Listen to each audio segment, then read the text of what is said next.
Ji students, let us have a look at 1,3-butadiene। 1,3-butadiene का अगर आप structure देखें, CH2 double bond CH double bond CH2, it means यहाँ एक pi bond है और यहाँ एक पाई बॉन्ड है। तो डबल बॉन्ड में से एक सिग्मा बॉन्ड होता है और एक पाई बॉन्ड होता है। तो इट मीन्स के इस कार्बन पर एक p ऑर्बिटल है और इस कार्बन पर भी एक p ऑर्बिटल है और इस कार्बन पर भी p ऑर्बिटल है और इस कार्बन पर भी p ऑर्बिटल है। यानी आप ये कहेंगे कि 1,3-butadiene में each carbon has 1 p orbital and we have total 4 p orbitals। 4 p orbitals होंगे तो we will have 4 ways of combination of these orbitals। यानी ये 4 p orbitals 4 different ways से आपस में एक दूसरे के साथ कंबाइन करके मॉलिक्यूलर ऑर्बिटल्स बनाएंगे। तो ये एक डायग्राम है, ये एनर्जी एरो है और ये एक p ऑर्बिटल की एनर्जी को शो करता है। इट मींस कि 4 के 4 p ऑर्बिटल्स इसी एनर्जी लेवल पर होंगे, ठीक है। और इनके 4 वेज ऑफ कॉम्बिनेशन ये मैंने आपके सामने बनाए हैं। इनमें इन 4 वेज ऑफ कॉम्बिनेशन से हमारे पास कितने 4 ही मॉलिक्यूलर ऑर्बिटल्स प्रोड्यूस होते हैं, ठीक है। अब ये बनाना कोई मुश्किल नहीं है, इट्स वेरी इजी। बस आप ये याद रखें, जो सबसे पहला मॉलिक्यूलर ऑर्बिटल जो आपने सबसे लोएस्ट एनर्जी पे बनाना है, उन सब में p ऑर्बिटल्स इन फेज होने चाहिए। इन फेज p ऑर्बिटल्स होने चाहिए। आप देख सकते हैं ये पॉजिटिव सारी एक साइड पे हैं और नेगेटिव साइन जो है ऑर्बिटल्स के एक साइड पे हैं। ये सब के सब जो हैं ये इन फेज p ऑर्बिटल्स हमारे पास मौजूद है। नेक्स्ट जब आपने जाना है तो 1 नोड होना चाहिए आपके पास। नेक्स्ट जब आप जाएं तो आपके पास जस्ट 1 नोड होना चाहिए। नोड से क्या मुराद है? Out of phase interaction. यानी आपने इनको इस तरह अरेंज करना है कि जस्ट 1 नोड आपको मिले, एक से ज्यादा ना मिले, ठीक है जी।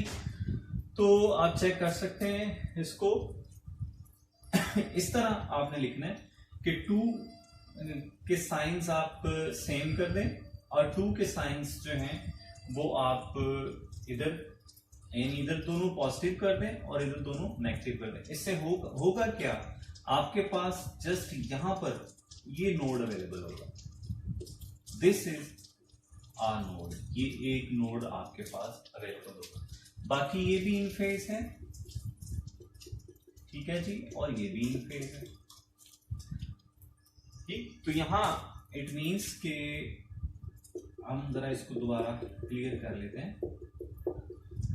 सबसे लोएस्ट मॉलिक्यूलर ऑर्बिटल में तमाम की तमाम जो इंटरैक्शंस हैं वो इन फेज इंटरैक्शंस हैं, जिसे हम बॉन्डिंग इंटरैक्शंस भी कहते हैं या इन फेज इंटरैक्शन भी कहते हैं। जैसे आप ऊपर आए तो 2 इन फेज इंटरैक्शन है, लेकिन जो 1 है वो आउट ऑफ फेज इंटरैक्शन है। तो 1 आउट ऑफ फेज इंटरैक्शन से आपको 1 नोड अवेलेबल होगा। तो यही बातें मैंने यहाँ पॉइंट्स पे भी लिखी हुई हैं, आपने इन बातों का जिक्र खुद पॉइंट्स बना के कर देना है। यानी हर एक पॉइंट एक सेंटेंस आपका होना चाहिए और उसमें मैं जो बोल रहा हूँ वो चीज आप इंग्लिश में उसको लिख सकते हैं। तो 4 मॉलिक्यूलर ऑर्बिटल्स बनेंगे। इसके बाद आपने कहना है कि जो इन फेज इंटरैक्शंस होती हैं उनको बॉन्डिंग इंटरैक्शंस कहते हैं, और जो आउट ऑफ फेज इंटरैक्शंस होती हैं इनसे नोड डेवलप होते हैं। तो जैसे जैसे एनर्जी इंक्रीज होती है तो एनर्जी इंक्रीज होने से जो आपकी बॉन्डिंग इंटरैक्शन है ये डिक्रीज होती है और नोड इंक्रीज करता है। फॉर एग्जांपल ये सबसे लोएस्ट एनर्जी है, इसमें तीनों की तीनों बॉन्डिंग इंटरैक्शन है। This is bonding, this is bonding and this is bonding interaction. जैसे एनर्जी इंक्रीज हुई बॉन्डिंग इंटरैक्शन कम हो गई, यानी यहाँ जस्ट 2 बॉन्डिंग इंटरैक्शन रह गई और 1 जो है वो एंटी बॉन्डिंग इंटरैक्शन है, यानी आउट ऑफ फेज इंटरैक्शन है, यानी 1 आपके पास आ गया नोड। अब आप ऊपर आए ऊपर आए तो इस तरह इनको अरेंज करना है कि आपके पास 2 नोड्स हासिल हों, 2 नोड्स आपको मिले, इस तरह मॉलिक्यूलर ऑर्बिटल्स को अरेंज करना है। तो आप इनको यूं कर सकते हैं कि आप सेंटर वालों को कर दें इन फेज, ये बॉन्डिंग इंटरेक्शन होगी, और जो साइडों वाले दोनों हैं इसको आप कर दें आउट ऑफ फेज। आप देखें पॉजिटिव नेगेटिव से नहीं मिल सकता, पॉजिटिव जो है ये नेगेटिव पॉजिटिव से नहीं मिल सकता। तो ये भी आपके पास एक नोड आ गया और इधर भी आपके पास एक नोड आ गया। तो जैसे जैसे आपने ऊपर जाना है, आपने बॉन्डिंग इंटरेक्शन को कम करते जाना है। यहाँ बॉन्डिंग इंटरेक्शन 3 है, यहाँ बॉन्डिंग इंटरेक्शन 2 है, यहाँ बॉन्डिंग इंटरेक्शन 1 है, और नोड को बढ़ाते जाना है। फर्स्ट में 0 नोड, सेकंड में 1 नोड, और जो थर्ड है इसमें 2 नोड्स। और नोड की डेफिनेशन क्या है, मैं इसको बोल देता हूं कि region of space in which finding probability of finding an electron is 0 is called node. इसके बाद आप 4th ऑर्बिटल पे जाते हैं, 4th वे ऑफ कॉम्बिनेशन। जी 4th वे ऑफ कॉम्बिनेशन को अगर आप देखें तो इसमें हमें 3 नोड्स यानी 3 आउट ऑफ फेज इंटरेक्शंस जो हैं वो मिले। तो आपने 4th टाइम अपने p ऑर्बिटल्स को इस तरह अरेंज करना है कि कोई भी जो है वो इन फेज इंटरेक्शन हो, सब के सब आउट फेज इंटरेक्शंस हो, और आपके पास इस तरह 3 नोड्स जो हैं वो मिलेंगे। इसके बाद बॉन्डिंग मॉलिक्यूलर ऑर्बिटल्स और एंटी बॉन्डिंग ऑर्बिटल्स का आपको आइडिया होना चाहिए कि ऐसे मॉलिक्यूलर ऑर्बिटल्स जिनकी एनर्जी अपने पेरेंट p ऑर्बिटल से लो हो, और इन मॉलिक्यूलर ऑर्बिटल्स में बॉन्डिंग इंटरेक्शन ज्यादा हो, और जो आउट ऑफ फेज इंटरेक्शंस हैं वो कम हो, ऐसे मॉलिक्यूलर ऑर्बिटल्स हम कहते हैं बॉन्डिंग मॉलिक्यूलर ऑर्बिटल्स। जैसे यहाँ पर 3 बॉन्डिंग इंटरेक्शंस हैं, इन फेज इंटरेक्शन भी जिन्हें कहते हैं, और यहाँ 2 इन फेज इंटरेक्शन है और 1 आउट ऑफ फेज इंटरेक्शन है। इट मीन बॉन्डिंग ज्यादा है।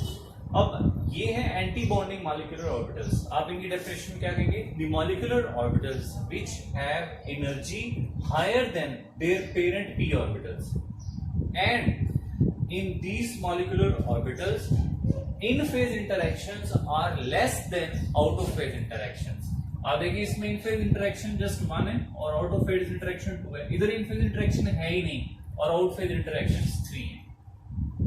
तो psi1 है, psi2 these are the names of bonding molecular orbitals. psi3 star and psi4 star are the names of anti-bonding molecular orbitals. Now we come to their ground state. Ground state molecular orbitals की ऐसी state को कहते हैं जिसमें इनकी electronic configuration normal हो। Electronic configuration से क्या मुराद है कि each p orbital has 1 electron. So total we have 4 electrons to be filled in these molecular orbitals. So according to electronic configuration rules, जो हमारे 4 electrons हैं वो 2 electrons इस तरह psi1 and 2 electrons psi2 में आ जाएंगे। तो बाकी जो psi3 and psi4 है ये unoccupied रहेंगे, ये empty orbitals रहेंगे। और इसमें आप देखें हमारे पास occupied orbitals just 2 है।